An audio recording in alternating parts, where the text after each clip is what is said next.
In this model, you shall be able to know the reason for cross-border long-term investment, learn about the orthodox theory of investment, analyze different types of foreign investment strategies, and lastly, understand the basic problems with international investment. Reasons for cross-border long-term investment. One is the cost of labor. Labor, a key factor of production, has its own dimensions.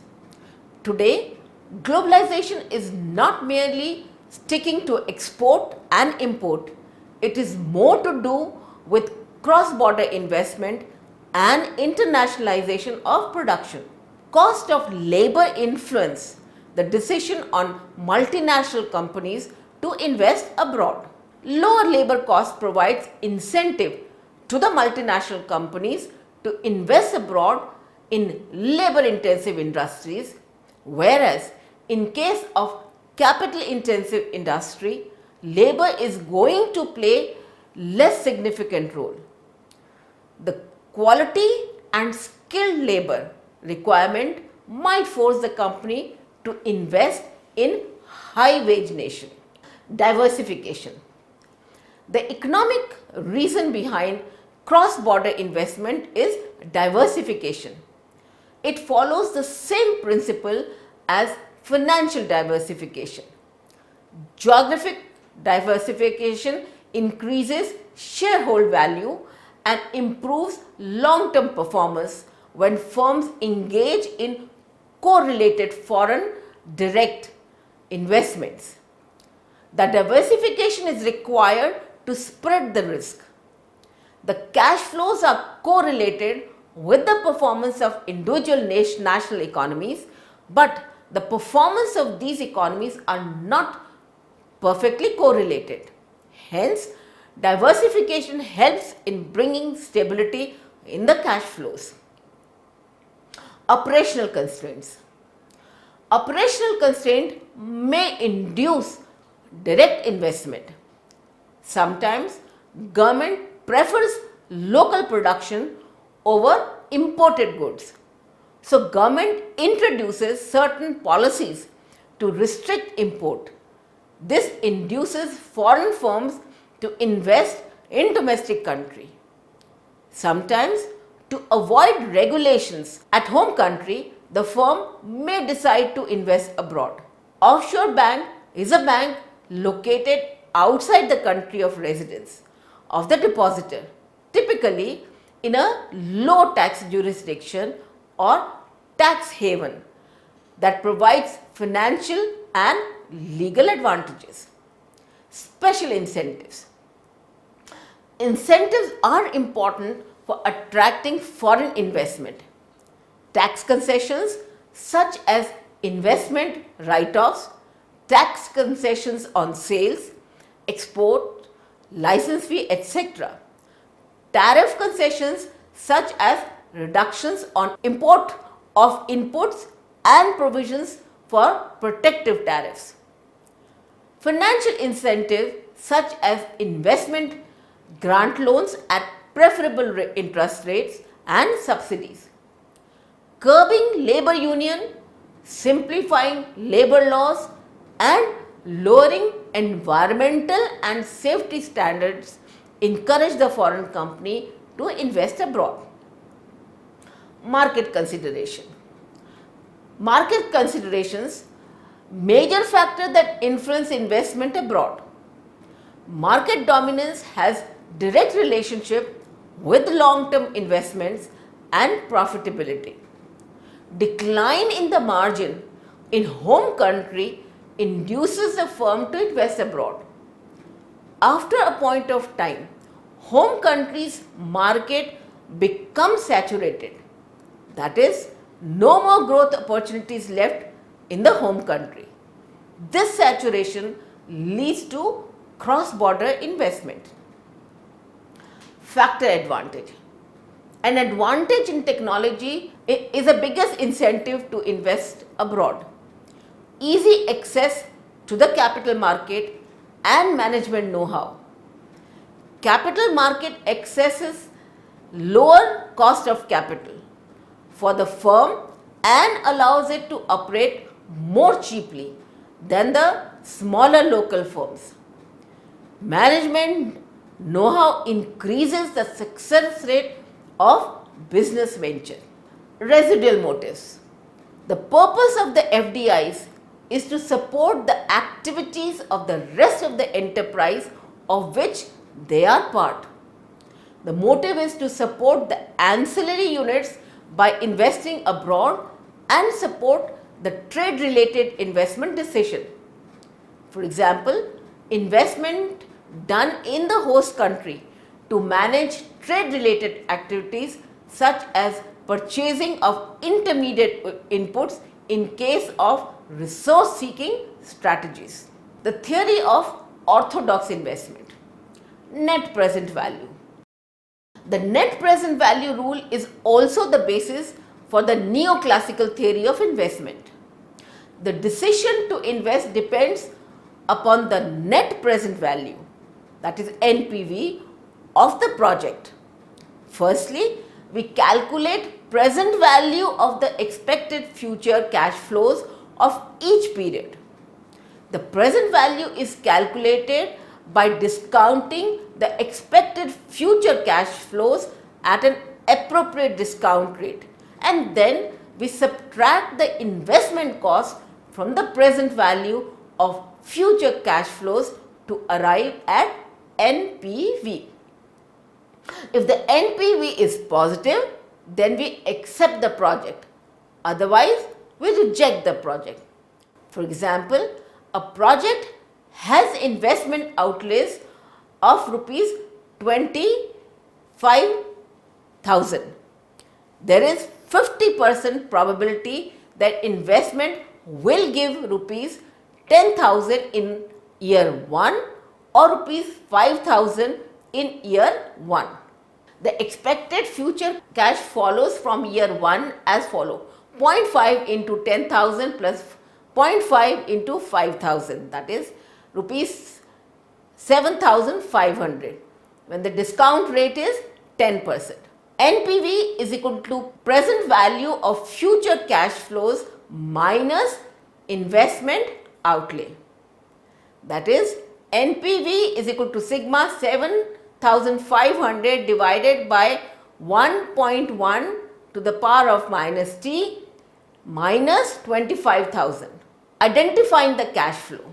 In the context of international finance, the cash flows that are to be incorporated in international capital budgeting are more complex and complicated to understand. So, there is a need to make distinction between cash flow accruing to the parent and subsidiary company.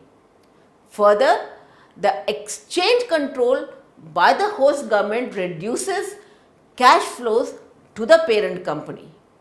On the other hand, fees, royalties increases the cash flow to the parent company. There is a need to evaluate the project from a broader perspective and taking into account all the incremental cash flows to the parent arising from the parent company. Joint projects. A company which is already exporting in the host country takes a decision to invest in that country must take into account the lost export sales because of investment. The lost export sales should be deducted and incremental cash flow should be added. The concept of incremental sales leads to the problem of transfer pricing. Sometimes market price do not always exist for intermediate product. This complicates the problem which transfer pricing methods to be used. In theory, price should be equal to marginal cost of production, but there are certain factors such as taxation policy of host country, exchange control determines the transfer pricing policy of the parent company. If the tax rate is higher in the host country, then the parent company transfer input at a higher price to lower the tax liability in the host country. Fees and royalties. The royalties are source of income to the parent company. These are to be included in the evaluation of project. Intermediate product prices, fees, royalties are the fund which is remitted by the subsidiary to parent company. Taxes and subsidies. The taxes and subsidies significantly affect the cash flow to the parent company. Tax law and treaties vary from nation to nation. Double taxation policy has a negative impact on the profit of the firm, whereas tax credit, tax holidays increases the profit of the firm.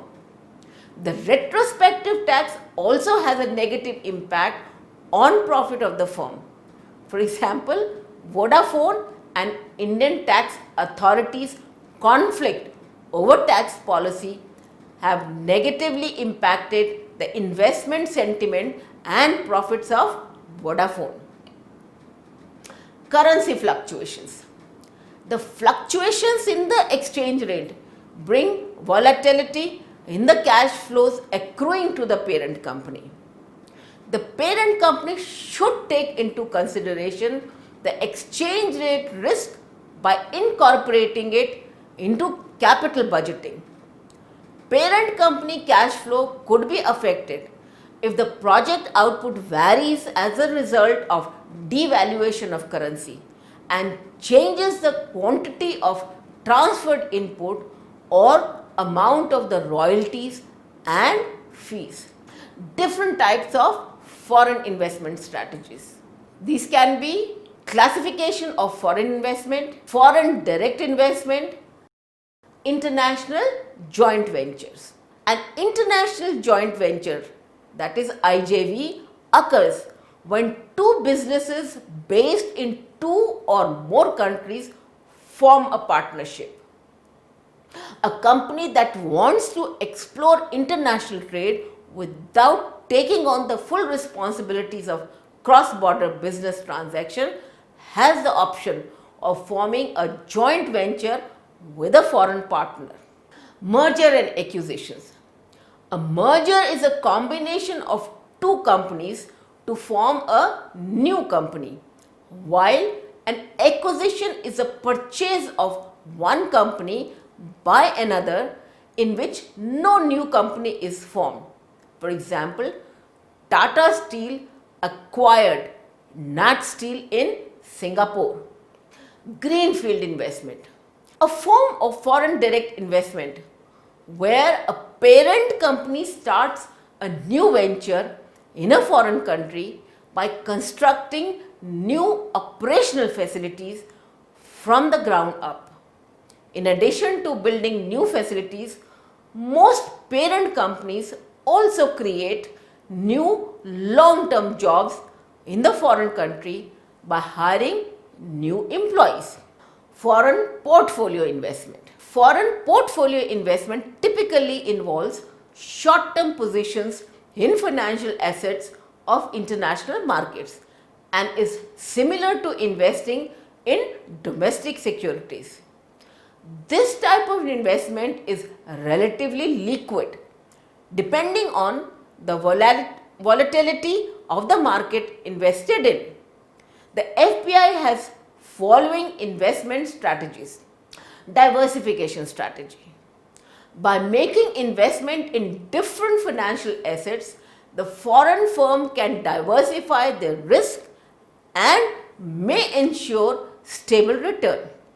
In order to protect itself from the non-systematic risk, the foreign investor may decide to invest in index fund. The index fund is a mirror of market portfolio. The market portfolio has a beta equal to 1. Examples of index fund are Nifty and Sensex. Positive feedback strategy. Positive feedback trading describes the strategy of rushing in when the markets are booming and rushing out when the markets are on the decline.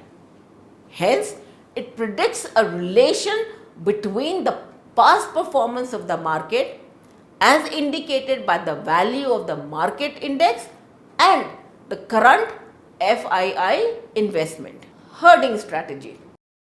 Herding or correlated trading refers to a tendency for a particular investor group's trade to accumulate on one side of the market or the other without regard to direction.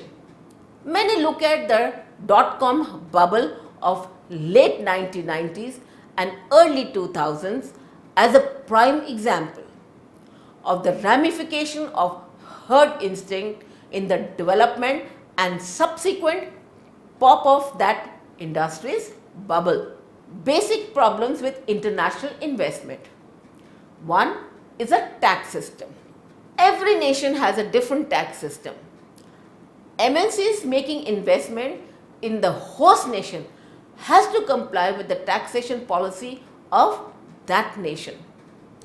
Complicated tax system creates problems for the foreign company.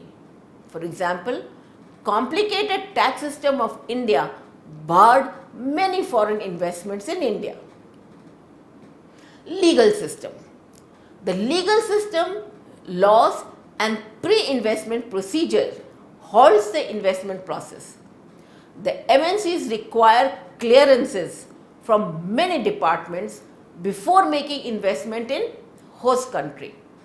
The clearances from various departments are a lengthy process and may take years to get the clearance. The complicated laws and long clearance machinery creates a problem in the way of foreign investors. Exchange rate controls and currency convertibility. Sometimes a host country imposes restrictions on transfer of foreign exchange. This prevents the foreign firm or subsidiary from remitting money to the parent company. Such restrictions brings hurdles in the functioning of the parent company as cash flows are not transferred by the subsidiary. The ease with which a country's currency can be converted into another currency, restrictions on convertibility is imposed to correct disequilibrium in balance of payment. Restrictions on investment in certain sectors. The restriction on the FDIs in certain sector bars the foreign firms from making investment in such sectors. In India, FDI in insurance is maximum up to 49%, whereas we do not have any FDI in sectors like railways. Such kind of restriction and contract clause such as local content requirement prevent the foreign firm from functioning as per their discretion. Let us summarize. With globalization, cross-border investment has gained relevance. Today, globalization is not merely restricted to export and import, it has a much broader arena. Labor cost is one of the reasons behind long-term investment. Lower labor cost in host country creates suitability for foreign company to invest abroad. Diversification of investment as per geographical location spreads the risk associated with investment. Diversification follows same principle as financial diversification. Geographical diversification increases the shareholder value. Operational constraint includes long-term investment. Sometimes government prefers local production over imported goods. So government introduces certain policies to restrict import. This induces foreign firms to invest in domestic country. Tax concession such as investment write-offs, tax concession on sales, export, license fee, etc. Financial incentives such as investment grants, loans at preferable interest rate and subsidies. Special incentives induces foreign investors to invest. Market dominance has direct relationship with long-term investment and profitability. Decline in the margin in home country induces the firm to invest abroad. It is a biggest incentive to invest abroad. Easy access to capital market and management know-how. The purpose of the FDI is to support the activities of the rest of the enterprise of which they are part. The motive is to support the ancillary units by investing abroad and support the trade related investment decision. The net present value rule is also the basis for the neoclassical theory of investment. The decision to invest depends upon the net present value, that is the NPV of the project. The present value is calculated by discounting the expected future cash flows at an appropriate discount rate, and then we subtract the investment cost from the present value of future cash flow to arrive at NPV. The cash flows that are to be incorporated in international capital budgeting are more complex and complicated to understand. So there is a need to make distinction between cash flow accruing to the parent and subsidiary company. A company which is already exporting in the host country takes a decision to invest in that country must take into account the lost export sales because of investment. The lost export sales should be deducted and incremental cash flow should be added. The fee, royalties are source of income to the parent company. These are to be included in evaluation of the project. The taxes and subsidies significantly affect the cash flow to the parent company. Tax law and treaties vary from nation to nation. The fluctuations in the exchange rate bring volatility in the cash flow accruing to the parent company. The parent company should take into consideration the exchange rate risk by incorporating it in the capital budgeting. The different types of investment strategies of FDI are as follows. An international joint venture occurs when two businesses based in two or more countries form a partnership.